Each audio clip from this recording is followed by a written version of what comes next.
On April 15, 2013, 2 bombs exploded during the Boston Marathon, killing 3 people and injuring 264 others.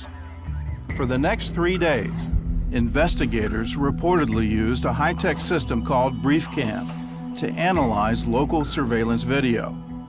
Hours of video are condensed into minutes, and experts can zoom in on suspicious actions, like a backpack being left behind.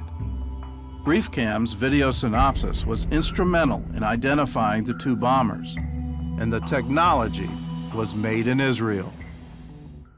Technology is going to change all of our lives. It already has, and what's coming down the pike is going to be even more intense.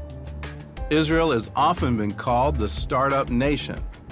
And while Jerusalem may be the spiritual heart of the country, Tel Aviv is the center of its startup success. Just a century ago, this thriving city was little more than a series of sand dunes. Today, it's been voted the 2nd best high-tech center in the world, just after Silicon Valley. Israel was recently ranked the 4th most innovative nation in the world, from the iPhone to the PlayStation. Many of the ideas behind your favorite gadgets came from inventors right here in Israel.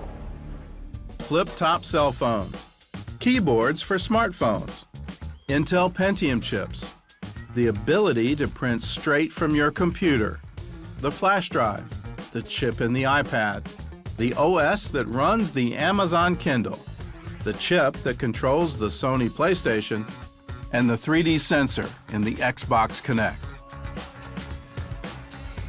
Every year, American companies are shelling out more and more shekels to buy small Israeli startups. The latest example is Waze, an Israeli smartphone app that gives live traffic reports based on your location. It warns users about traffic jams, accidents, and even sitting police cars. In 2011, Waze made headlines by helping drivers navigate the LA traffic jam known as Carmageddon. 2 years later, Google bought the program for just under $1 billion, making it the most expensive app in history. I think the key challenge for Israeli companies now is to go from startup nation to scale-up nation. We need to build bigger companies, not just sell them early to American multinationals, but to actually get them bigger, to get them into the sales process, and to create more jobs both here and in America and around the world. So what gives Israel its technological edge? We asked some of the country's most prominent business leaders, and the answer is, there's no single answer. Chutzpah is perhaps the most definitive Jewish word. Very, very hard to translate. Gall, unrelenting daring, this ability to try to do something which nobody else has done before, to say something which is a little bit out of place, to be in someone's face. That chutzpah is what allows us to actually break the boundaries and to break the rules and to go out of our comfort zone in order to create new things. There's a joke about what is the Jewish answer? It's a question, right? In other words, Jews will answer a question with a question. That culture of challenging and debating and arguing, it's everywhere in Israel. Arguing is healthy because you get to better answers, you get to better results. And I think that is a key cultural attribute in Israel's economic success story and its economic miracle. Our roots, our education, maybe even that it's coming from the Talmud, is always being skeptical and asking questions. And I believe this tradition, this culture, it's a part of our DNA. Whether you call it the Socratic method or the Talmudic method, you choose it. That's a big part of how we learn and how we teach our kids. If you were looking for a single group to basically make your ideal pool of entrepreneurs, you couldn't look for a better group than immigrants. Immigrants make great entrepreneurs because they already did it in their own lives. They were the CEO of MyLife.com. They took risk, they moved to a foreign country, they had to handle legal and facilities and HR to get jobs and banking and marketing, and they basically had to scale up innovation has a direct correlation to diversity. If you all think alike, you all act alike, I'm sorry, it's not going to be a particularly creative place. In Jewish life, parents always advocated to the kid that he has to learn and also that he has to venture if he wants to succeed.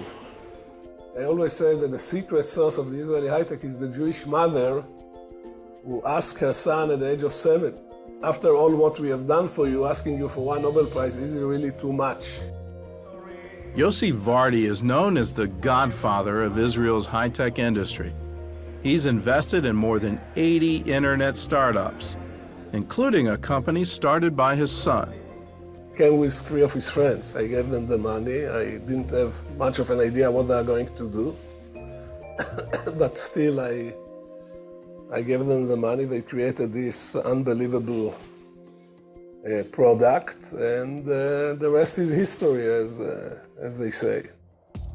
That unbelievable product was ICQ, the world's first instant messaging service.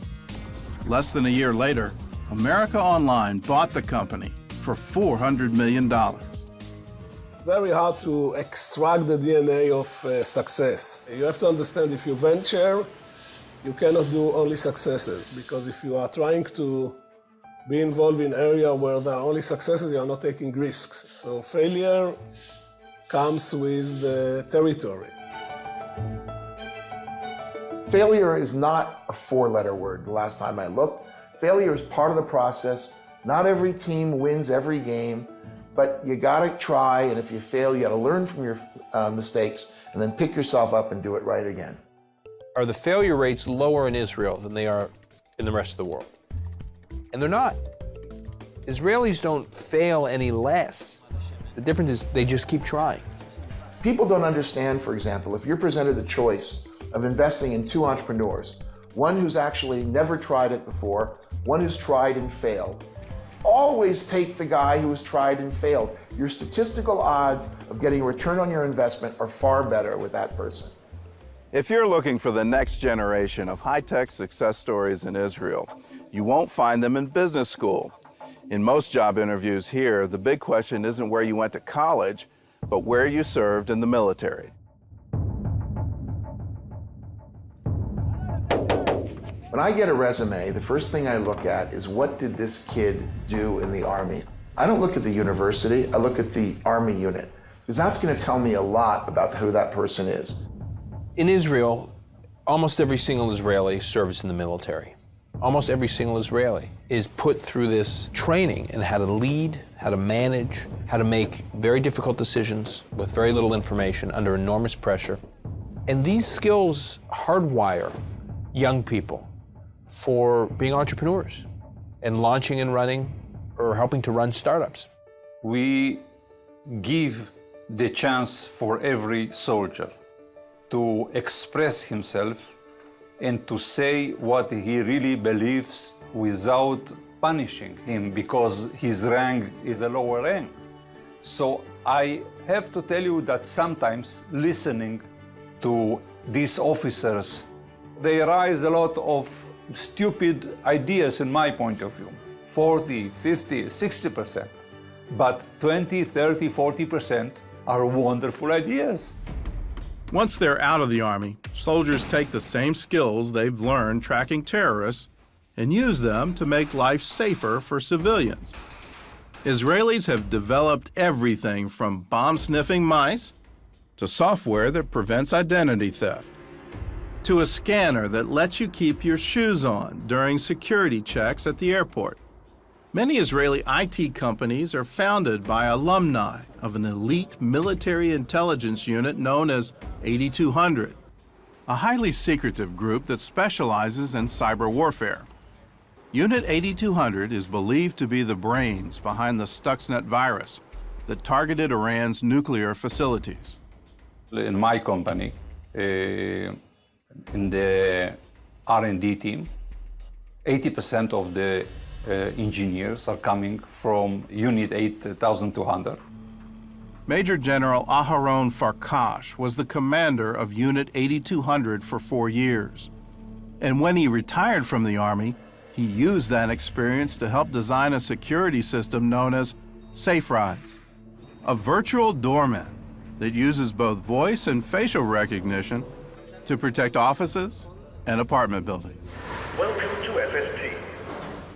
Israelis are proud to say that many of their high-tech ideas come from their experience in the Army, an idea some say could also benefit American companies. American businesses have a lot to learn with how Israel has integrated their military people when they're coming out of the military into the economy. It's really got to be part, I think, of everybody's culture. And certainly the heroes who are coming back in America from Iraq and from Afghanistan, they need to be the first guys to get the jobs because they have actually taken leadership and led, and they're the kind of people who you want to hire